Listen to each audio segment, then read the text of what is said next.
through what now? Okay, here we are. I just got this wheel in. We are in the process of taking the bearing out of the back. We want to look at it. Roll it up there, Steve. I'm showing them that we've not done anything. Turn around to the back. Turn around to the back.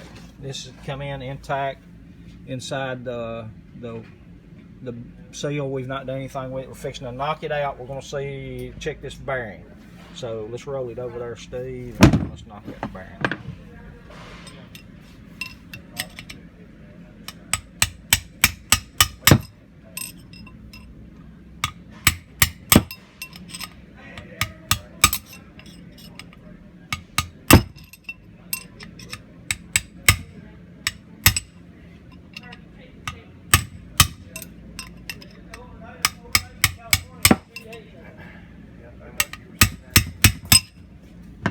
Okay, we got the bearing out. No, it ain't out either. Oh, wait a minute. We hadn't got the bearing out.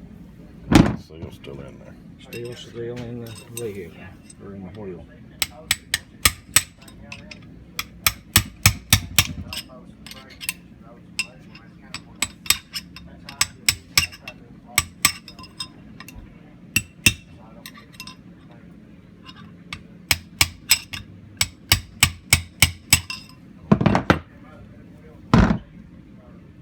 We're gonna pop that seal out. Okay, we're gonna have to pop the seal out. I'm gonna pause this video and I'll be back to you in just a second. It's cocked.